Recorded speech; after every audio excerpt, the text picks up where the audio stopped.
सोचिए, अगर पैसा, घर और रिश्ते ही असली सुख देते तो फिर अमीरों की आंखों में वो खालीपन क्यों दिखता।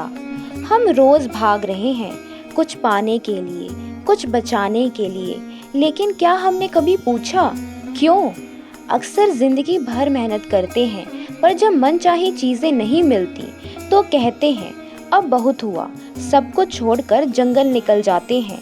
सोचते हैं अब तो मैं मुक्त हूँ, पर क्या वाकई ऐसा है?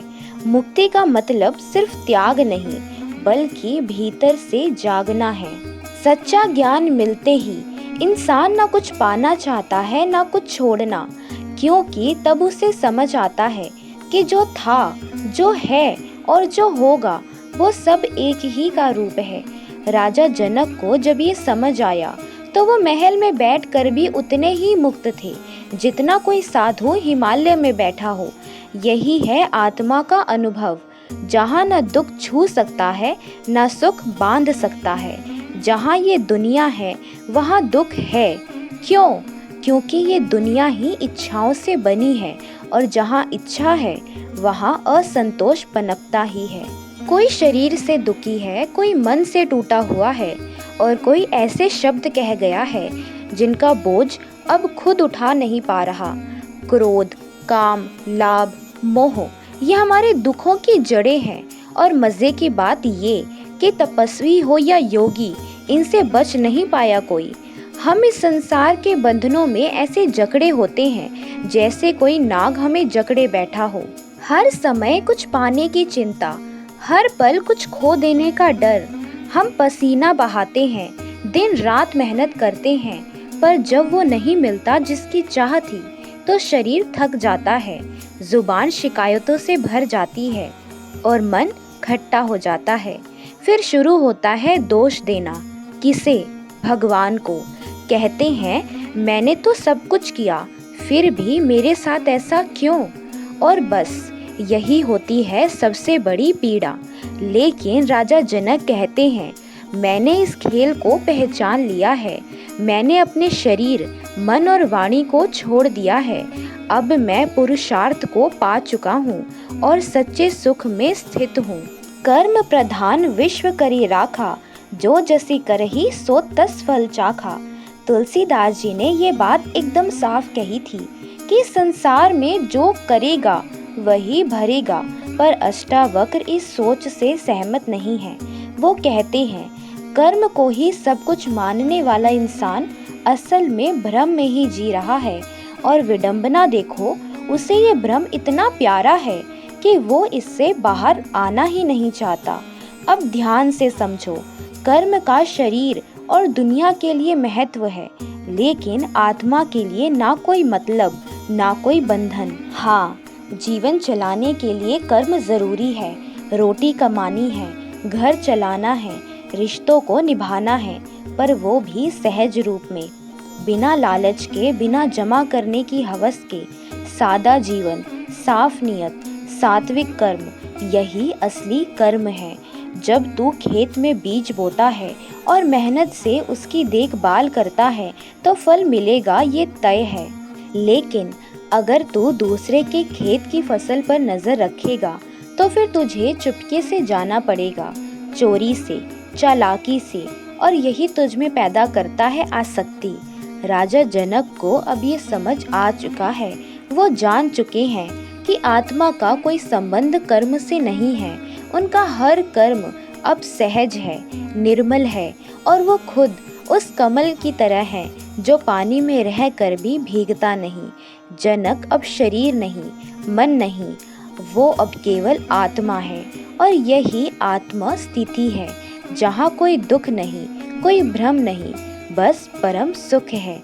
जहाँ देह का भान है वहाँ कर्म स्वाभाविक है। जिसे अपने शरीर का ही सबसे बड़ा सत्य लगता है, वो फिर उस शरीर को सुख देने के लिए ही जीता है, दिन रात दौड़ता है, मेहनत करता है, पसीने से भीगता है, सिर्फ थोड़ी सी तृप्ति के लिए। और ये सिर्फ आम इंसान की बात नहीं हो रही। वो योगी, वो तपस्वी जो गुफा में बैठा है, मौन में लीन है, अगर वो अब भी शरीर से जुड़ा है तो कर्म और निष्कर्म का बंधन उसे भी जकड़े हुए है।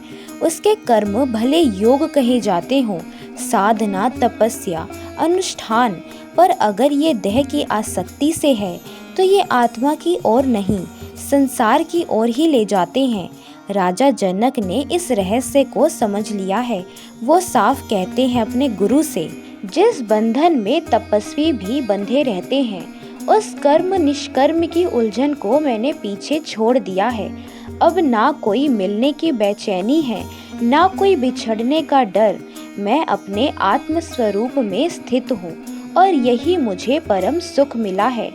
देह का स्वभाव है काम करना, उससे कुछ चाहिए तो चलना पड़ेगा, आराम चाहिए तो रुकना पड़ेगा और ज्यादा आराम चाहिए तो सो जाना पड़ेगा।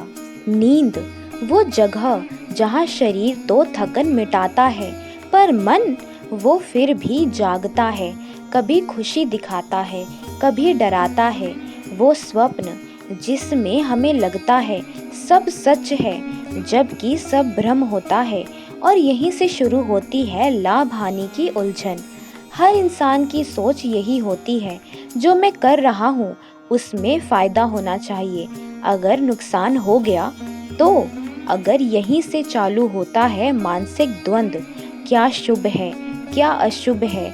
शुभ वो जो मुझे दे, अशुभ वो जो मुझसे कुछ छीन ले। हमेशा कुछ पाने की दौड़ में इंसान देह और मन की रस्सियों में ऐसा बंध जाता है कि उसे हर ओर बस चिंता ही चिंता नजर आती है। वो कभी अपने ही विचारों के समुद्र में डूबता है, तो कभी सांसारिक इच्छाओं की लहर में हाथ पैर मारता है, और फिर धीरे धीरे वो कमजोर पड़ने लगता है, शरीर से भी और सोच से भी। यही है जगत, इसी का नाम है संसार। लेकिन राजा जनक वो अब इन सारी उलझनों से परे जा चुके हैं। उन्हें अब कोई चिंता नहीं, कोई भय नहीं, ना कोई इच्छा है, ना कोई अपेक्षा। उनका आत्म अपूर्ण रूप से परम सुख में स्थित है, जहाँ कोई लाभ नहीं, कोई हानि नहीं, बस होना है। ये जो दुनिया है ना, बिल्कुल एक बाजार जैसी है। हर ओर सौदे हो रहे हैं, कुछ देकर, कुछ लेने के, कभी बेचकर, कभी खरीद कर और कभी तो छीन कर। हर सौदे का मकसद एक ही, लाभ, फायदा मिल जाए बस। और इस फायदे की चाह में इंसान कभी चालाक बनता है तो कभी कपटी। वो कुछ भी कर गुजरने को तैयार होता है, पर ये तय नहीं कि वो जीतेगा ही, क्योंकि लाभ हानि वो सिर्फ इंसान के हाथ की बात नहीं, वो दैविक है, भाग्य की लहरों पर चलती है। पर अज्ञान का आलम देखिए, स्वप्न में भी अगर कोई खजाना दिख जाए तो नींद खुलने पर उस मायावी खजाने को खो जाने का भी दुख होता है। हुआ कुछ नहीं, मिला भी कुछ नहीं, फिर भी मन बेचैन है। और अगर सपने में कोई हानि हो गई हो तो सुबह सुबह दिल घबराया सा लगता है। उस हानि की चिंता वो वास्तव में घटी ही नहीं। यही है इस जगत का खेल। हम हर समय कोई सौदा कर रहे होते हैं या करने की सोच रहे होते हैं, और उस सोच में खोकर ना हम जागते हैं ना ही सोते हैं, बस भटकते रहते हैं। लेकिन राजा जनक वो अब इस बाजार से बाहर निकल चुके हैं। ना उन्हें लाभ चाहिए, ना हानि का भय। वो अब उस स्थिति में हैं जहाँ केवल आत्म है और आत्म में ही पूर्ण सुख है। ये जगत जन्म और मरण के चक्र से चलता है। एक देह जाती है, दूसरी आ जाती है, यही आवागमन है। और जब कोई इस आवागमन से परे हो जाता है, वो मुक्त हो जाता है। अगर वो देह में भी है तो भी मुक्त है, क्योंकि उसने आत्मा को जान लिया है और देह से जो मोह था उसे तिलांजलि दे दी है। देखा जाए तो कोई भी योनि हो, सुख और दुख दोनों उसमें आते हैं, पर इनमें कोई तय नियम नहीं है, ना कोई टाइम टेबल है इनका। सुख कब आएगा, दुख कब जाएगा, कोई नहीं जानता। और जो आता है वो जाता भी है। सुख आता है तो दुख हटता है, दुख आता है तो सुख भाग जाता है।